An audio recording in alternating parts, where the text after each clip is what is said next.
पश्चिम बंगाल में विधानसभा चुनाव में जीत हासिल करने का दावा करने वाली तृणमूल कांग्रेस और इस पार्टी की मुखिया ममता बनर्जी को एक बार फिर तगड़ा झटका लगा है। इस बार ममता को ये झटका विधायक अरिंदम भट्टाचार्य ने दिया है। अभी तक तो इस बात के सिर्फ कयास लगाए जा रहे थे कि वो बीजेपी का हाथ थामेंगे, पर अब ये जग जाहिर हो गया है क्योंकि भट्टाचार्य भी कैलाश विजयवर्गीय की मौजूदगी में बीजेपी में शामिल हो गए हैं। खबरों के मुताबिक अरिंदम ने बीजेपी बंगाल प्रभारी कैलाश विजयवर्गीय से मुलाकात की थी, जिसके बाद ही उन्होंने बीजेपी का हाथ थाम लिया है।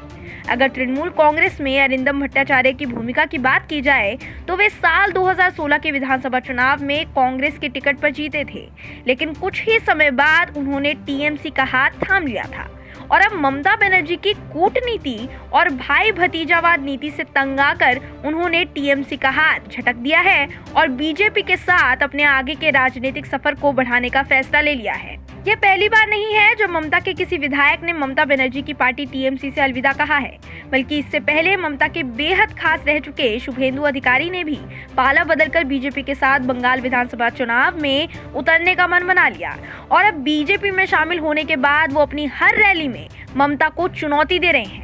उस पर भट्टाचार्य के पाला बदलने से ममता को खासा फर्क पड़ता है या नहीं, ये देखना दिलचस्प होगा, क्योंकि ममता तो पहले ही ये कह चुकी हैं कि जो भी नेता टीएमसी से जाना चाहता है वो जा सकता है, उन्हें कोई फर्क नहीं पड़ता। लेकिन अब राजनीतिक गलियारों में इस बात की सुगबुगाहट भी तेज हो गई है कि भट्टाचार्य भी बीजेपी में शामिल होने के बाद ममता की असलियत सबके सामने लाएंगे, जो आने वाले दिनों में ममता बनर्जी की बढ़ने वाली मुश्किलों का आगाज साबित हो सकता है। ऐसे में सवाल यही है कि क्या अब भी ममता यही कहेंगी कि उन्हें फर्क नहीं पड़ता, या फिर अपने किसी बयान में ना चाहते हुए भी अपने डर को बयां करती दिखाई देंगी। लेकिन एक के बाद एक टीएमसी विधायकों के बीजेपी में शामिल होने से ये तो साफ दिख रहा है कि बंगाल में भगवा दल फ्रंट फुट पर खेल रही है। Bureau report, OMH news. और भी वीडियोस देखने के लिए चैनल को सब्सक्राइब करें और बेल आइकन को दबाएं।